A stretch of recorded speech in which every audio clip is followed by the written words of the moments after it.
Hi and welcome to my summer solstice reading. This summer solstice has quite a tension, but I will come to that later in the astrology. First, I will come to the groups I pulled cards for. So I have the group of the Tree of Life, I have the Amber group, and I have the Emu Feather group. So if you belong to the Tree of Life group, then the message for you is that with the moon, with Grace and Sappho, and the additional card of Vision Quest, that the next 3 months are about a vision quest around the way you want to receive and give love. And with Sappho, the invitation is to be unconventional in that, to try new things or to be open to new ways of experiencing love, of giving love, of experiencing love, of letting love develop in your life, and of living love with others in your daily life. Sappho was a very famous artist in Greece thousands of years ago, and she was said to be lesbian and or bisexual, but she definitely was very free in her expression, whether it was sexually or whether it was as an artist. And she didn't give a damn about what others thought of her. She wanted to be free, and she wanted to encourage others to be free. And she was very famous for her poems, and she was very famous for her free way of living in her sexuality or in her relationships. She is said to have relationships with several people at the same time. And that doesn't mean that this is the message of the cards.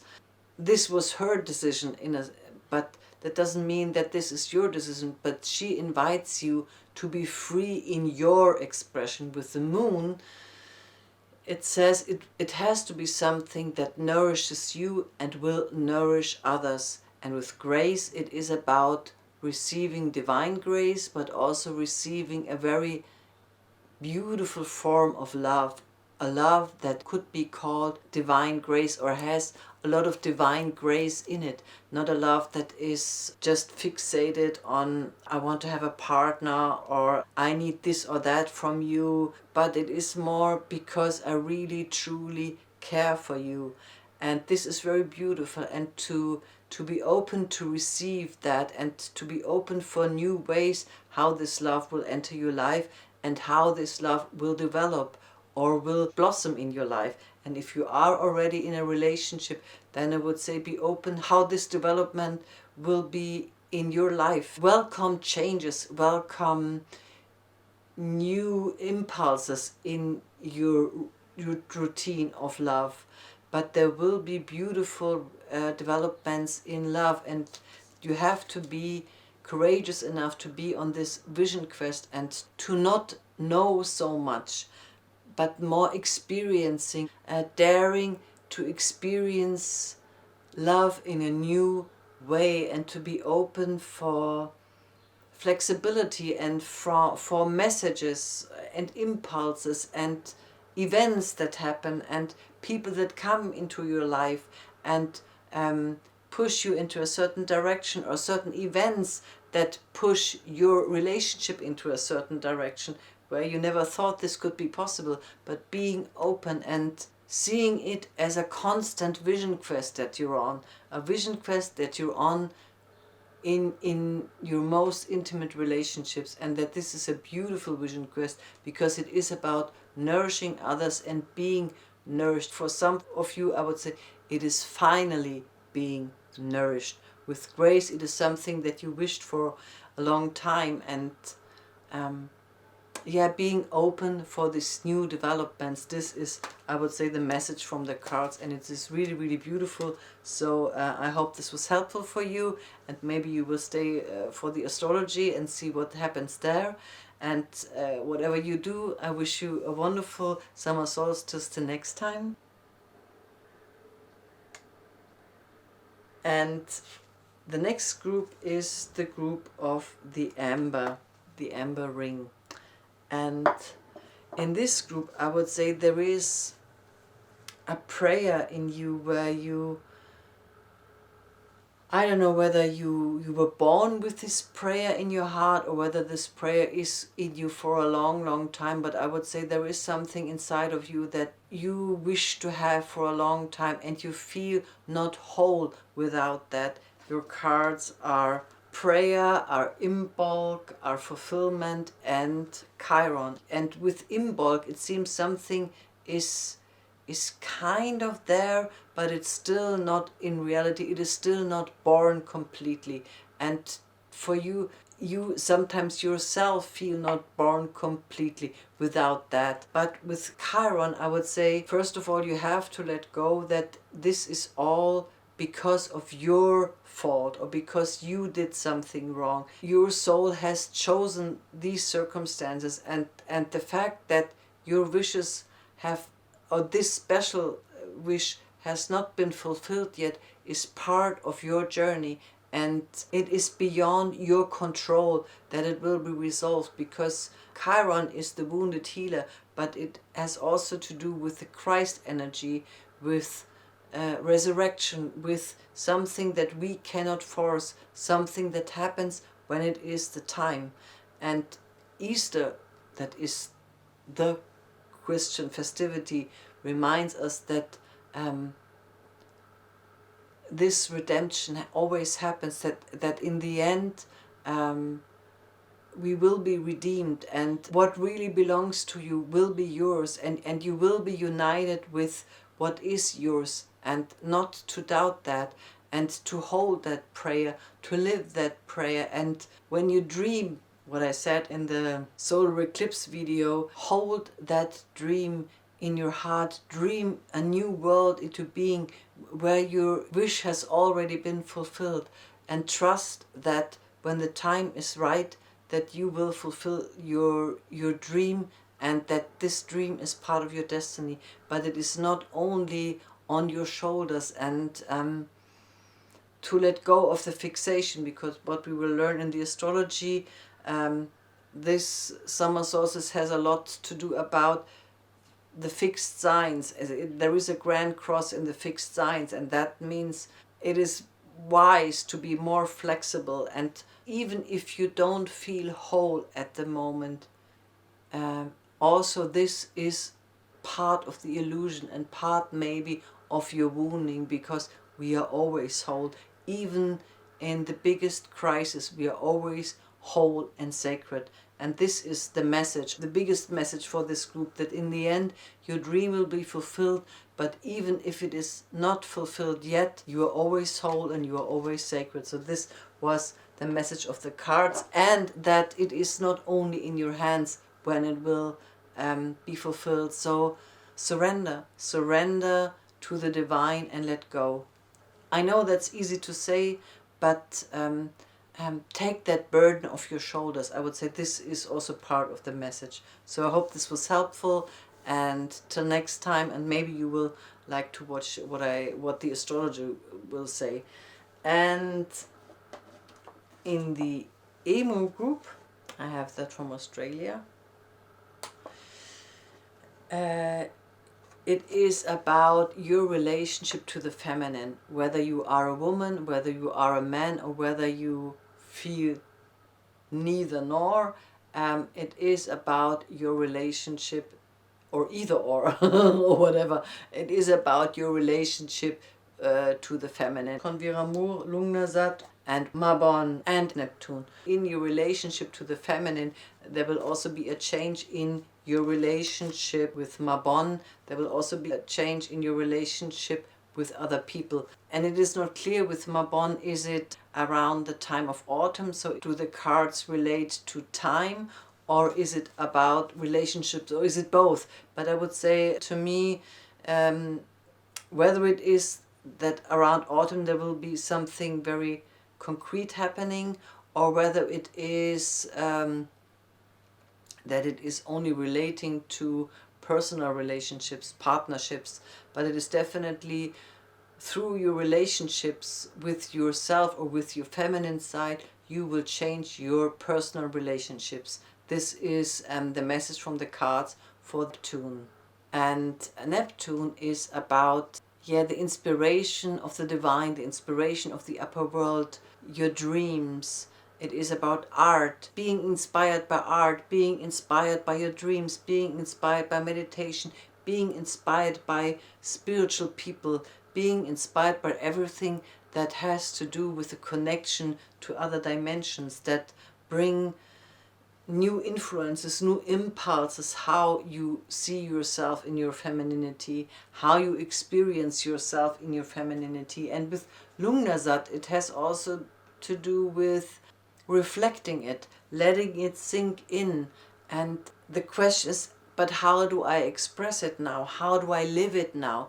How do I give it into this world? And this will be your vision quest in the next 3 months.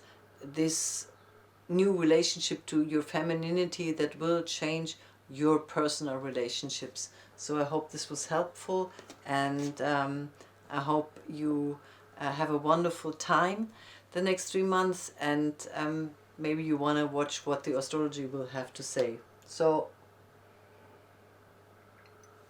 the summer solstice this year has quite some tension. So we have a grand cross. We have a grand cross between Uranus and Ceres in Taurus, Saturn in Aquarius, the Moon in Scorpio, and Mars in Leo. And this grand cross in fixed signs means there is a lot of tension in what we think is is stable in our life. The fixed signs have to do with where we think we are stable, where we feel grounded, and where we try to build on. The fixed signs in their light are where we feel nourished or where we nourish others. Taurus nourishes on the physical level, Leo nourishes on the emotional level, Scorpio nourishes on the sexual or even spiritual level, and Aquarius also nourishes on the spiritual, but also very much on the mental level. So this is the light of the fixed signs, but the darkness of the fixed signs is that my way or the highway, they are very, as the word says, fixated. And when there is a grand cross in the fixed signs, then there is a lot of tension and materialized friction. It is not in the mutable signs. I would say it could be more mental, but here it is really friction in the earth. There could be a lot of earthquakes, so literal friction, also with Uranus and Ceres. So there might be a lot of shifting in the earth, in the actual matter. There might be a lot of shifting in what we thought is stable, like for example money or currency or our houses. Everything we think is stable will be in a lot of imbalance. That means that of course we have to find balance in these times of transition. It is 2021 is a time of transition with this Saturn-Uranus square that says moving forward, pushing back, moving forward, being pushed back, moving forward, being pushed back. Now there is even Ceres on it, and that means it has to do with matters of the earth. It has to do with matters of actual nourishment, of survival. So there will be a lot of tension, and there will be a lot of tension inside of us, and there will be a lot of tension outside of us. The tension between Uranus and Saturn is the tension between collective forces of moving forward and being pushed back, or two different ways of looking at things. And in fixed signs, both project on the other that the other is extreme, that the other is wrong, that the other may be too fixated, and actually both sides are fixated, or in us that our thoughts are too fixated and that we are not flexible enough. And Mars in Leo, I want to be free, I want to express myself fully, and I don't care what others think. And this is in a tension to Uranus, so there could be tension in society because some don't care about what the others want. And then the moon in Scorpio that wants to go deep, that wants to connect, that is also in an opposition to Uranus and in a square to Saturn. So the moon doesn't feel nourished. The moon can't commit what the moon in Scorpio wants. Now the moon feels not seen and feels not heard. And we can be sure that most of us will feel this tension because when the moon is involved, it is very personal. So I would say we will feel this tension in our very personal relationships, and we will feel this tension in ourselves because these different parts are also inside of us, and these different voices of I want to be free, I don't care about the others, but I want to commit, but I don't feel seen, but I don't feel heard, and the part that says but we have to find structure. So there is a lot of imbalance. And what is also in the chart is that Pluto is in opposition to Mars, and Venus is also in opposition to Pluto. So Mars is in opposition to Pluto and Venus is in opposition to Pluto. A lot of tension in our personal relationships, and there will be a lot of stuff coming up. And in the horoscope there is also, I would say, the advice of the stars how we could best deal with that. So Pluto is conjunct Themis, the asteroid Themis, and the asteroid Ishtar, which stands for, in my cards it is Inanna. Ishtar and Inanna are basically the same. And Inanna in my cards is this kind of sovereign queen, the queen of the heavens. Ishtar or Inanna is the queen of the heaven that cannot be bothered by some bullshit she's confronted with. And Themis is the asteroid of justice, of higher justice. And to trust that if you get out of this tension, I want to be right, this is wrong, da da da da da da, that there is a higher justice where you find common ground in yourself and with others, and that you can trust that this higher justice is always there. And it is also beautiful that there is a trine between the sun and the moon, so the moon will get some nourishment. There are people who are willing to nourish you, or there are things that are there to nourish you, and Jupiter is in a trine to the sun. So the stars say everything is not as bad as it might seem sometimes during the next 3 months. There is a form of abundance also in this field. There is a form of beauty also in this field. And Venus is in a trine to Neptune and Pallas Athena. So even though Venus is in opposition to Pluto, this trine between Venus and Neptune says this tension might be good for art. I might get nourished through art. I might find solutions through art.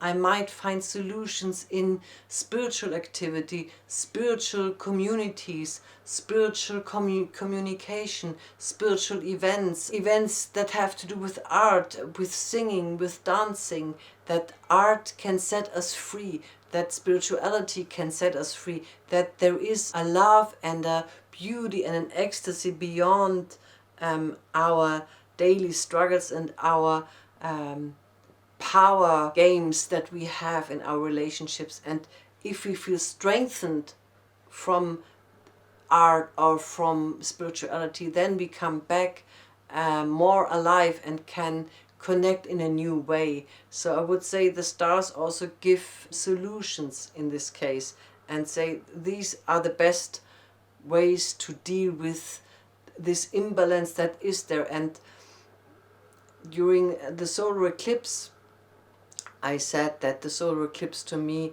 the energy is dreaming a new world into being. And if that is true, then maybe the consequence is that there is a lot of imbalance. Maybe that is part of a new world that is born, that there is an imbalance and there are different forces inside of us and around us. So this is what I see.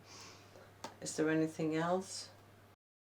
During a time of change and during a time of friction and during a time of tension, it is wise not to expect so many results and so much from other people, but more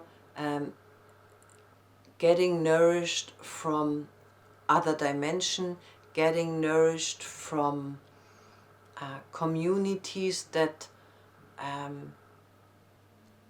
nourish us through art, that nourish us through spirituality. Jupiter is also conjunct Ariadne. The asteroid Ariadne, and Ariadne of Naxos is famous for her thread that led people out of the labyrinth. So this also says there is a way out. You can find the way out, but be flexible, be open with Inanna or Ishtar, be sovereign, and allow other dimensions and other forms of reality, because art is also another form of reality, to nourish you. Don't be too fixated on this reality, on this matter. Don't be fixated on your daily life. Get nourished by other dimensions, and the moment you feel too much tension inside of you, you know that the path is wrong, and breathe yourself out of that, dance yourself out of that, laugh yourself out of that, pray yourself out of that, but always come into this flexible, moving,